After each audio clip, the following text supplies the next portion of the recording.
Glenn was a disgusting and ugly orphan boy who loved reading stories. One day, he came across a tale about a powerful magician facing off against a demon lord. The demon lord asked the magician why he fought so hard and strongly against him. The magician said he was fighting to protect something important to him. That's what gave him the strength to keep on fighting no matter what. So, the battle raged on, and the magician used some holy fire to finish off the demon lord, and that was that. As Glenn grew up, he wanted to be a magician just like the one in the story. He wanted to be a magician of justice. When he turned 15, he managed to join the kingdom's army and became the strongest mage with his invincible original spell. One day, Princess Harana was taken away by some evil mages. The queen fell into despair and begged Sistine to save the princess. Glenn managed to find the princess and save her from the present evildoers. The princess started to scream, but Glenn told her to be quiet, mentioning that there were still enemies around. Glenn promised to always protect her. There, he met his companion Sarah, who really loved his personality. But there was a problem. Glenn started to hate magic. He wanted to originally be someone who could help people, but the only thing he did was to dirty his hands with the blood of others. Despite his emotions, Sistine never gave up on his dream because Sarah was there to support him. Until one day, the two went on a mission, and she lost her life. Glenn couldn't protect her. From that moment, Glenn quit being a mage and ran away, returning to his adoptive mother's house, Celica, one of the strongest mages in the world. He freeloaded on her for a whole year, lying around and being a pathetic loser until Celica came up with a proposal. She wanted him to become a substitute teacher in a mage academy. He didn't want to do it, claiming he wasn't qualified, but Celica insisted and threatened to fry him up with her magic. She even made a hole in a house to show she meant it. Glenn got scared and finally agreed. A few days later, we find ourselves in Fight, a city in the Alano Empire. There's this girl named Rumia who goes to that magical school. One day, she sees an old man on the street who hurt his finger. She's a nice girl, so she goes over to help, using her healing magic. She fixes up the man's finger real good. He's so impressed and thanks her, saying how awesome she is. But here's the thing, using magic outside the school is a no-no. So she kind of playfully tells the man, "Hey, you gotta keep this a secret," and the man, with a playful wink, promises to do just that. One day, Rumia was walking to school, and her friend Sistine from the same academy joined her. They chatted about a professor who quit, and they were kind of worried about who their new teacher would be. As they strolled along, a boy came running and yelled at them to move out of the way. He was super scared he'd crash into them. Sistine, quick thinker that she was, used her magic shield to block him, but she sent him flying into the air, and he landed in a fountain. The girls rushed over to check on him, and to their relief, he popped out of the water and asked if they were okay. Now, on the roof of one of the academy's buildings, another girl was waiting for someone, but that someone was running late, and she was not happy about it. Back to Sistine and Rumia, they kept talking to the boy who'd bumped into them. He kept asking if they were okay, and then he dropped a kind of weird idea. He acted like it was their fault they bumped into him, and said they might get in trouble unless they made a deal with him. He started checking Rumia's height and all that, which made her uncomfortable, so Sistine used her magic shield again and sent him flying into the air once more. This guy was just too strange. Meanwhile, the whole school was wondering where the substitute teacher was. The class was waiting, getting more and more impatient because the class period was almost over. They were complaining and talking about filing a complaint with the student body because it was so unprofessional. But finally, the teacher showed up, and guess what? It was the same guy that Sistine and Rumia ran into earlier. He acted like he didn't know them and introduced himself as Glenn. He seemed super not interested in teaching and started talking about his hobbies, which Sistine found pretty boring. In class, the new teacher Glenn wrote on the board that the students should do self-study because he was too tired. He even laid his head on the table and fell asleep. The students were super surprised, especially Sistine, who wasn't going to let that slide. Meanwhile, another teacher who was worried about Glenn being late argued with the principal. He knew Glenn wasn't cut out for teaching the kind of students they had, and he said Glenn would just tell them to self-study, which is exactly what happened. Then the principal dropped a bombshell. Glenn didn't even have a teaching license. But the principal trusted a powerful professor at the academy named Celica, who had recommended Glenn. The teacher who was worried called Celica a witch as soon as she walked in. But she overheard him. She didn't care about being called a witch but didn't want anyone bad-mouthing Glenn. She scared him into taking back what he said, and he ran away stuttering an apology. Back in class, Glenn was trying to act like a teacher, but he wasn't taking it seriously. His handwriting was sloppy, and Sistine couldn't even read what he wrote, although Rumia didn't have any trouble. When a student asked about a spell translation, Glenn couldn't find it in the book and told her to figure it out herself. This made Sistine really mad, and she called Glenn out for being a bad teacher. He defended himself, saying he couldn't just make stuff up. Then the bell rang, and he left without giving them any homework or anything. The girls went to the locker rooms to change and get ready for their next class. Sistine was fuming about Glenn not taking things seriously, and Rumia was worried about her friend. Sistine needed some healing, so she jumped on Rumia's chest, and that made her a little less angry. Flynn got impatient and barged into the locker room while the girls were still changing. They screamed at him to get out, but he refused and wanted to talk about the cliché turn of events. He didn't want to be shamed for seeing them, and that made the girls kick him out and gave him a nosebleed. Later, Sistine sat by the window in the cafeteria and wondered why they canceled the class Glenn was supposed to teach just because he got hurt. She felt like she was wasting time when she should be learning about the mystery of Malaris, a castle in the sky, to fulfill her promise to her grandfather.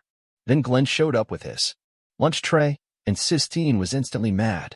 Rumia tried to start a conversation with Glenn about his food, but the tension was thick in the air. Glenn told her that eating was one of his favorite things, especially when he didn't have to cook the food himself. He described how delicious it tasted, and Sistine said she might try it one day. But Glenn was feeling generous and shared some of his food with her. She liked it a lot, and Glenn asked if it was all right. At first, Sistine acted all grumpy and said it was none of her business, but then she told him that she ate lightly because she didn't want to fall asleep during class. She added that since he was the one teaching, she didn't mind falling into a coma. This caught the attention of the students around them, and Glenn asked if Sistine had something to say to him. Before she could reply, he quickly shoved a spoonful of food into her mouth. After swallowing, he took some of her food from her plate, which made Sistine pretty mad. She wondered if he really called himself a teacher with such behavior, and he just said it was temporary. The next day in class, Glenn did the same old self-study thing. He just didn't want to teach. He was super lazy and had no interest in trying. The following days were no different. He seemed even less excited than before, like all he wanted was to get to class and take a nap on his desk. This really bummed out the students, and it totally frustrated Sistine. One day, Sistine had enough. She got up, all annoyed, and complained about Glenn's behavior. She said she came from a long line of nobles, and if she told her dad about this, he'd have Glenn fired. Well, Glenn surprised everyone. He took Sistine's hand and told her to go ahead and complain. He wanted to be fired.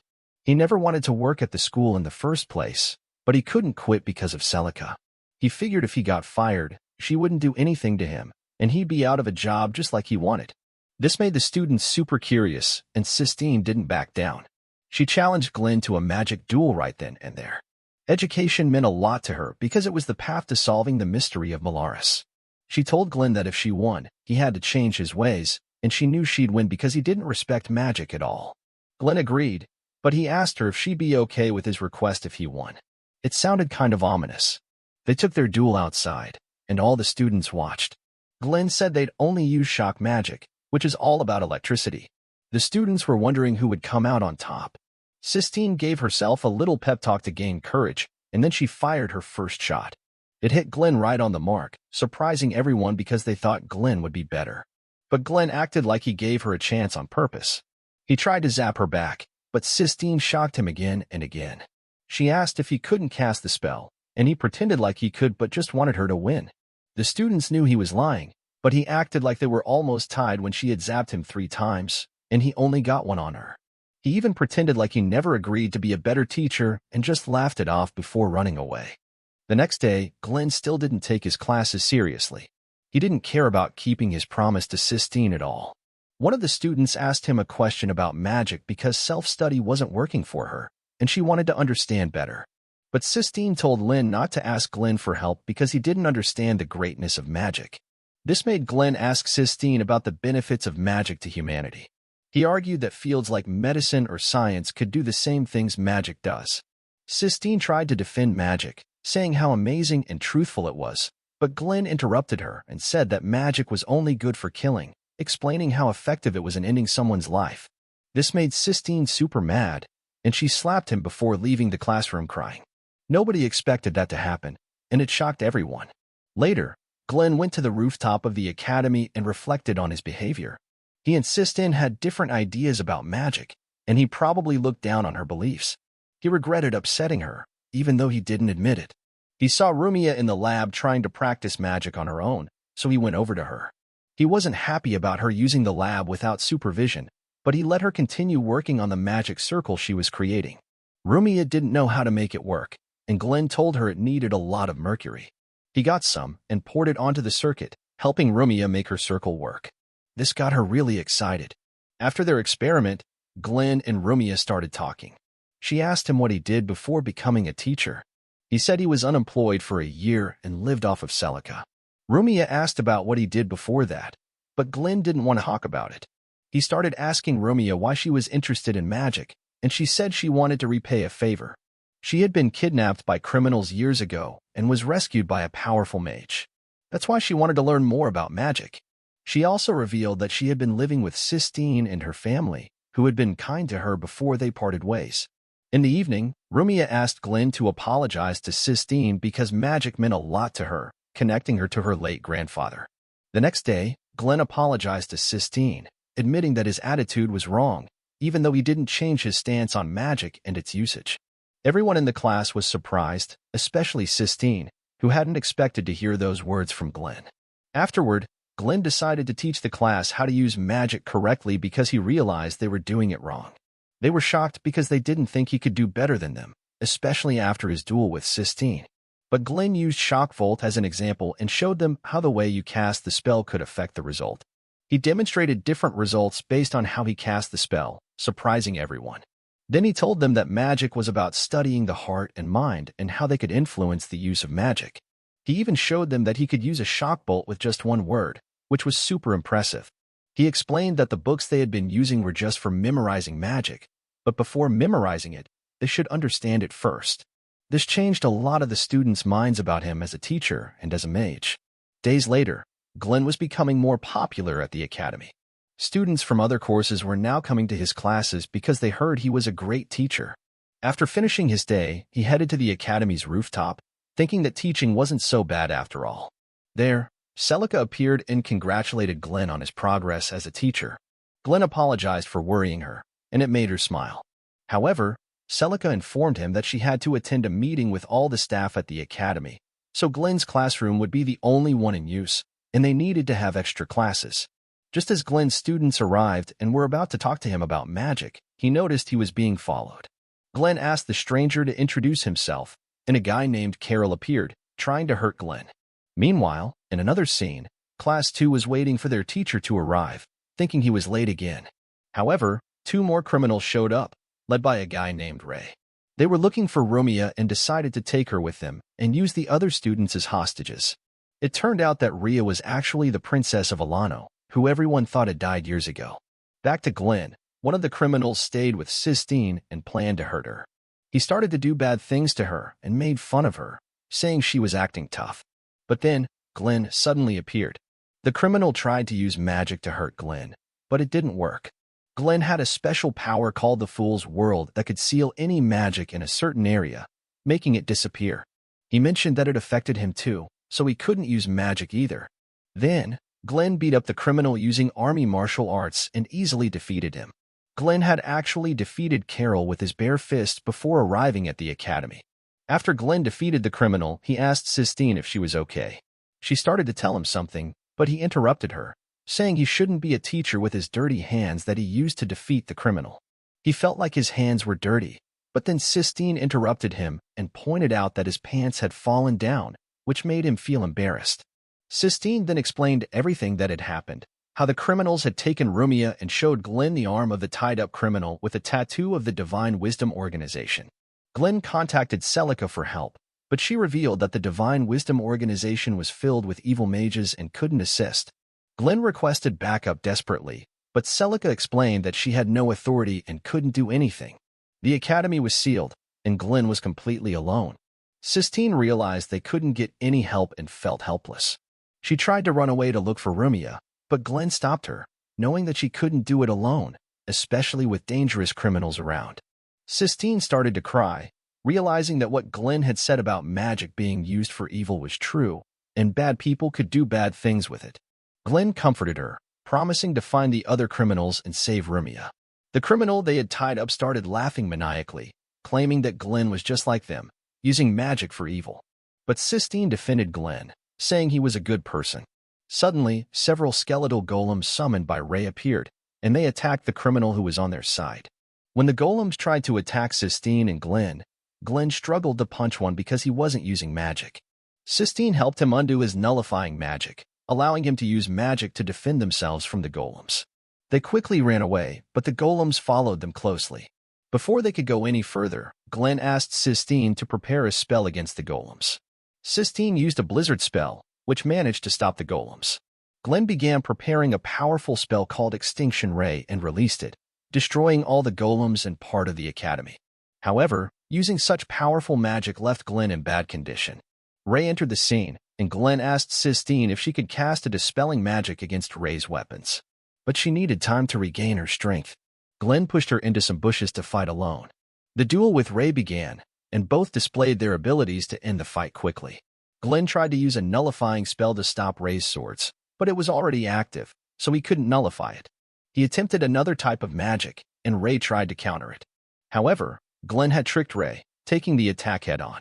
Sistine then appeared, undoing Ray's spell, allowing Glenn to attack him with one of his own swords, defeating him.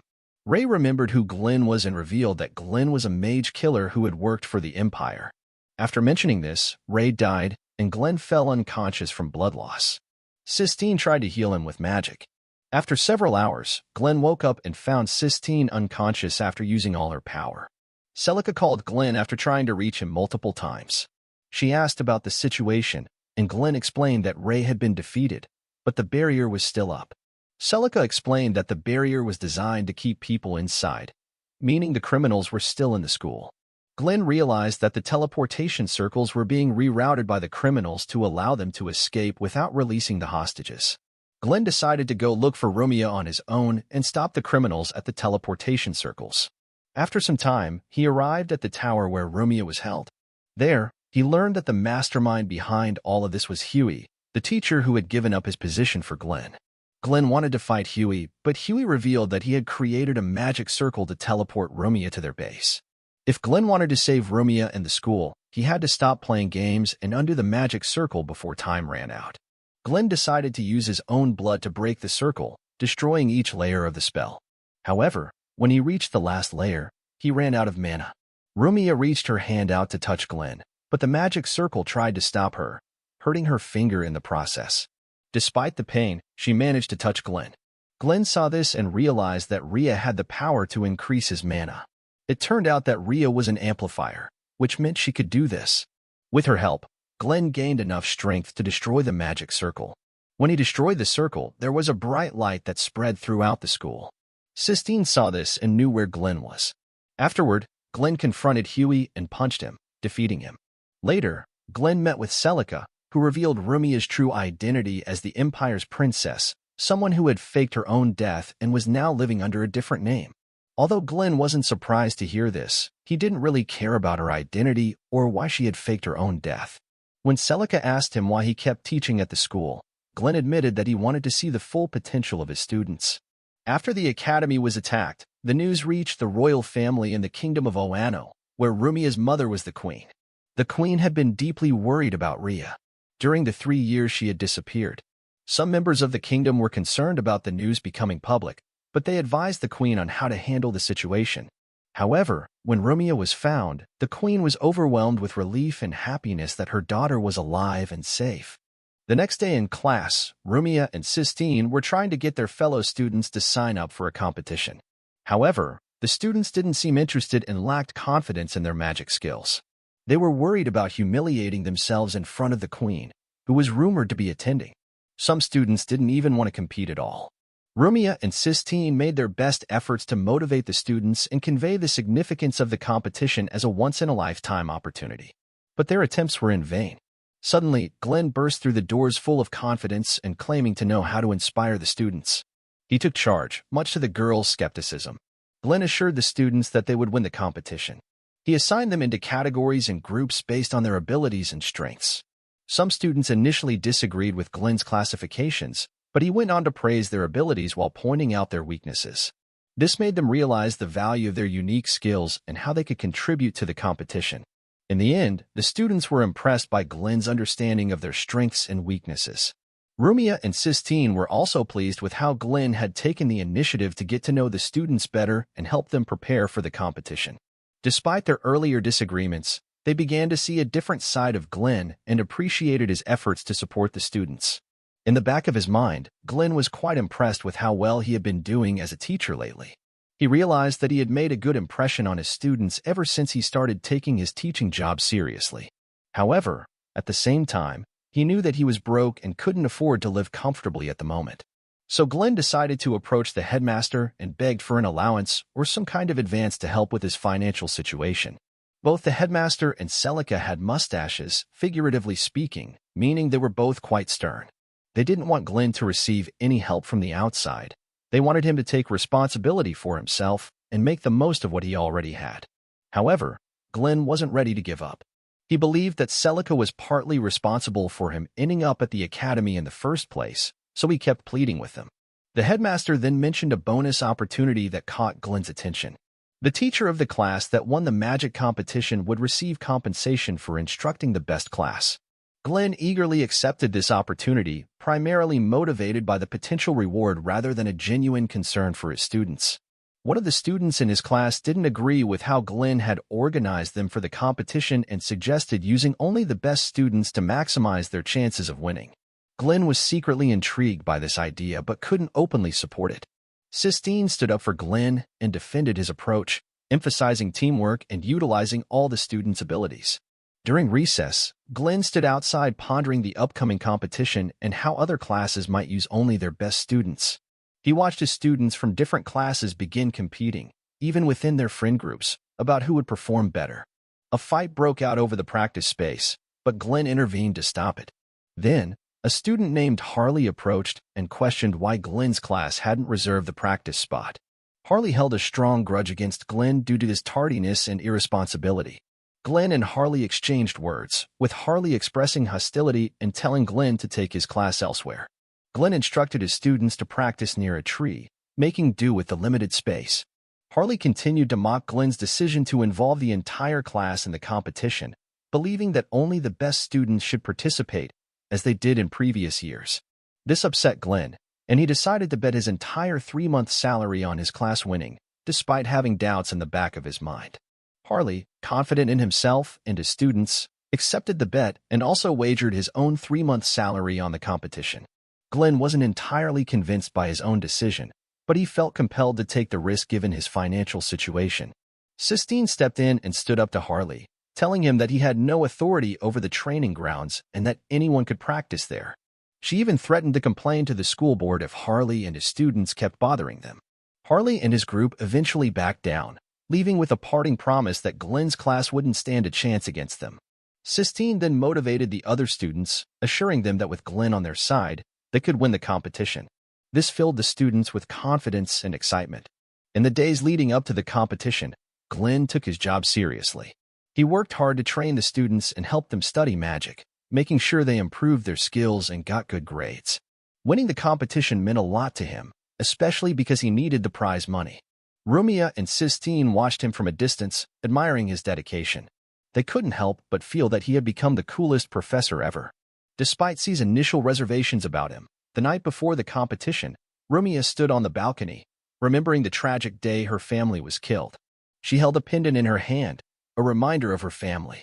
Even though she couldn't recall much about them, Sistine noticed what Rumia was holding but didn't press her on it. Instead, they focused on the upcoming competition and the need to practice hard to win. Sistine couldn't help but worry about Rumia, who might feel sad about not having her parents there like the other kids would. However, Rumia assured Sistine that she knew her real parents and that Sis's parents were like family to her. This eased Sis's concerns, and they both decided to have dinner with their parents. During dinner, their parents apologized for not being able to attend the competition due to other commitments. The girls reassured them that it was okay, but their father got emotional, thinking they were angels for forgiving him so easily. The day of the competition arrived, and the queen made her way to the event, hoping to catch a glimpse of her daughter from a distance. She had changed her pendant to one that looked similar to Rumia's and wore a different necklace. Before the competition began, the queen offered some words to bless the event. Rumia noticed that the queen had a pendant similar to hers once the competition started. The students from various classes began to compete. To everyone's surprise, one of Glenn's students from Class 2 managed to secure third place. This got the other students from Class 2 excited. Glenn himself was quite shocked but hopeful. However, Class 1, led by Harley, started to mock them for their third-place ranking. Harley eventually intervened and suggested they let Class 2 enjoy their moment. Class 2 students became motivated and confident with Glenn by their side. But Glenn couldn't help feeling a bit uneasy. He was also quite hungry and realized that it was hard to stay motivated on an empty stomach. Celica, sitting next to the queen, teased Class 2 for their surprising performance. The queen asked Celica if Glenn was truly special, to which Celica replied that he had a knack for coming up with impressive ideas. As the competition progressed, Class 2 continued to excel and win their rounds, putting them in a favorable position. Glenn was impressed by how well his class was doing, and he hoped to win so that he wouldn't have to give his salary to Harley. Now it was Ria's turn in the mental defense competition.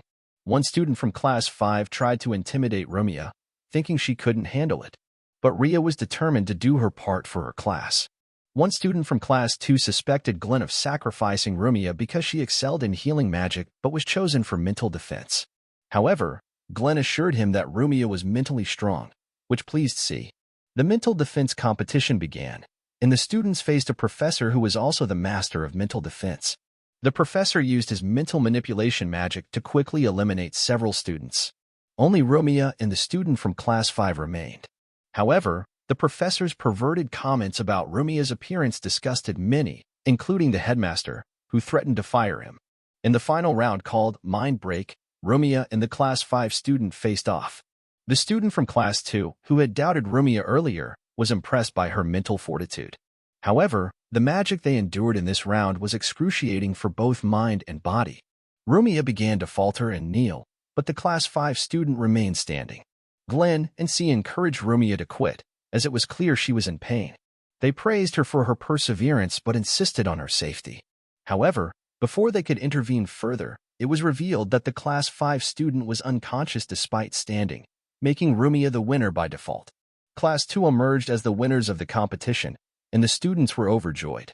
They celebrated their victory, and even the queen, Rumia's real mother, was thrilled to see her daughter happy. The queen had abandoned Rumia but was content just knowing her daughter was happy. Celica urged the queen to talk to Rumia if only for today. Two characters, Ree and Albert, appear, discussing Glenn's abandonment of the imperial court to become a teacher. One of them wants to confront Glenn, but the other reminds them that their mission to protect the queen from a suspicious guard is more important. They decide it's a one-person job. During a break, Glenn watches the students enjoying their lunches and snacks, wishing he could join them. However, he's very hungry and can't afford it. Len approaches Glenn and asks to switch out of the transmutation competition, fearing she'll perform poorly. Glenn encourages her to have fun and explains the spell to her. He even transforms into Rumia to demonstrate the spell, impressing Len. He assures her to do her best and that he'll handle anyone who gives her a hard time. Sistine rushes to Glenn, thinking he's Rumia, and offers him food. Glenn can't resist and tries to eat, but Rumia arrives and uses her magic to turn him back into himself. Sistine hits him with her magic, and he ends up in the bushes, feeling embarrassed. Rumia brings Glenn a lunchbox, saying someone special made it for him. She doesn't reveal who, but it's implied to be Sistine. Glenn remains oblivious to the fact that he might be the jerk mentioned and thanks Rumia before heading back to the competition. The queen unexpectedly appears, surprising Glenn, who used to work as her guard. She apologizes for how he left his job, and they chat briefly. Glenn asks why she's there without her guards, but she doesn't answer. Instead, she addresses Rumia as Uniana, mistaking her for someone else. Rumia apologizes for the confusion and rushes back to the competition. The queen leaves and asks Glenn to take care of Rumia at the competition. The queen is surrounded by her guards, and General Commander Zos approaches her, apologizing and requesting her to come with them. The mysterious characters reappear, and one suggests they wait for the right moment to charge their enemies with a full frontal assault. Class 2 continues to dominate the competition, winning another event. Glenn, however, is distracted, thinking about the former princess who was erased from existence due to her special power. Sistine approaches him, worried about Rumia's absence. Glenn promises to find her and leaves Sistine to handle things while he's gone. Before he departs, they playfully discuss the delicious sandwiches from earlier, causing Sistine to blush. Glenn finds Rumia sitting alone under a tree, holding an empty locket from the other night. She wonders if it's weird to hold onto a locket with nothing inside. Glenn reassures her that what it means to her matters more than what's inside. Rumia asks if he knows the truth, if he believes she and the queen are related as mother and daughter. Glenn says yes. Rumia shares her understanding of why the queen abandoned her due to the curse she was born with, but she can't forgive her completely. Even though part of her wants to call her mother, she also thinks about Sistine's parents who raised her as their own, not wanting to betray them. Glenn tells her that people often have regrets no matter what decision they make and advises her to do what will make her happy. He asks what she wants, but she's unsure. He recounts his time serving the kingdom as a mage under the queen and how he noticed the locket always meant so much to her. He suggests Rumia starts with the locket and tells the queen how she feels. She's scared and asks him to accompany her, to which he agrees. Suddenly, Imperial guards arrive and accuse Rumia of conspiring to assassinate the queen. They try to execute her immediately. Glenn steps in, but they warn him to stay away. They inform him that the order came from the queen herself. Rumia surrenders, but Glenn questions the lack of a trial. When he tries to protest, they strike him with their swords and tie Rumia to a tree. Rumia accepts her fate, knowing this day was supposed to have passed. A blinding light appears, taking down the guards. Glenn arrives to rescue her. Rumia worries that he might have hurt the guards, but Glenn reassures her it's just a blinding light hurting their eyes. More guards appear, and Glenn uses his magic to save them both. They run on the rooftops to find a hiding spot. Glenn contacts Celica to find out the situation, but she can't help and tells him he's on his own. As he contemplates a solution, the two mysterious characters reappear and rush towards him with their swords. Glenn seems to recognize them. After talking to Celica, Alina reveals that she placed a special collar on the queen, which is actually the necklace Rumia possesses. This collar has the power to kill the queen if she rebels against the leaner. The only way to break this spell is to kill Rumia.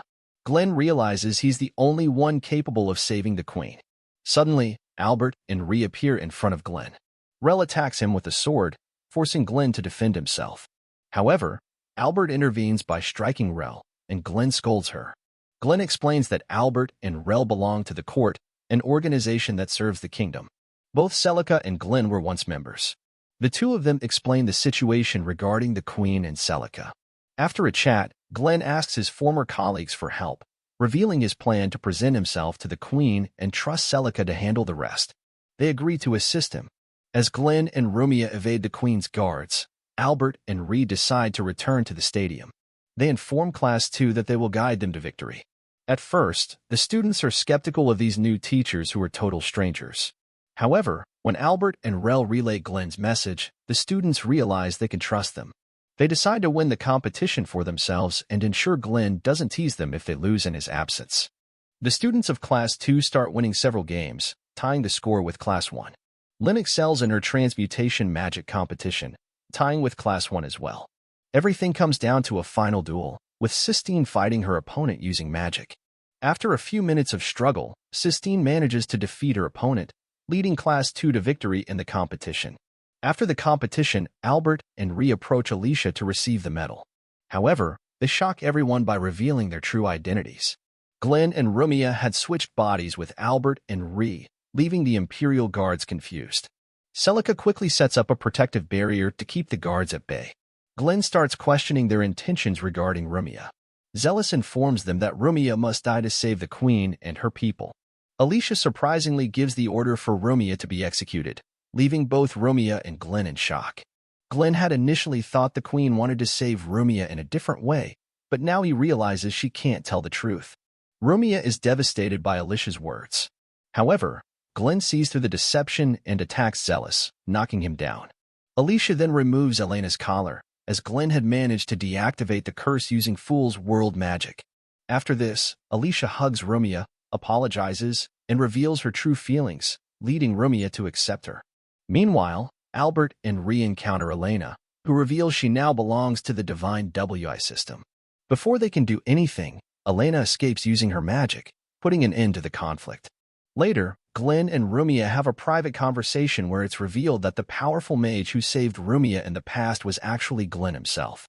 The queen had asked him to rescue her daughter when she was kidnapped. To celebrate their victory, Glenn and Rumia join the other students at a restaurant.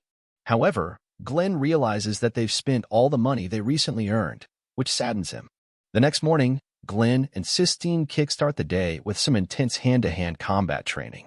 Sistine is a bit frustrated because she was hoping for more magic training. But when Glenn explains that he's preparing her to protect Rumia, she understands and appreciates his efforts. Later, Rumia and Sistine come across Glenn, who looks pretty tired. While chatting, they suddenly encounter Ree charging at Glenn with her heavy sword. Ree announces that she's going to be Rumia's new bodyguard and has infiltrated as a new student in Glenn's class. However, she's not interested in guarding Rumia. She wants to protect Glenn instead. Glenn firmly tells her that her duty is to protect Rumia, scolding her for her refusal. Glenn then introduces Ree to all her new classmates. She struggles with socializing and answering simple questions, but Glenn helps her out. In an unexpected twist, Ree confesses that she's in love with Glenn, leaving the girls excited and the boys dismayed. During magic practice, Sistine gives it her all. When it's Ree's turn, she struggles with using the shock volt spell properly. She can't hit her target with precision, so she asks to use a different spell. She demonstrates an alchemy spell that creates a large, heavy sword, impressing and frightening the other students by throwing it accurately at the target. As Ree tries to adapt to her new student life, she hangs out and eats lunch with Sistine and Rumia to assure her that she can take it slow and enjoy her meals because she's no longer in the military but in school. Over time, she forms a strong friendship with Sistine and Rumia, which makes Glenn happy. A little while later, Glenn catches up with Celica, and they discuss how Ree has been fitting in with her fellow students. Celica suggests that teachers should also help students with social skills, and Glenn agrees, planning to make the upcoming field trip enjoyable for the students. Days later, Class 2 gets ready for a field trip to the Senia Islands, where they will visit an alchemy laboratory on the island.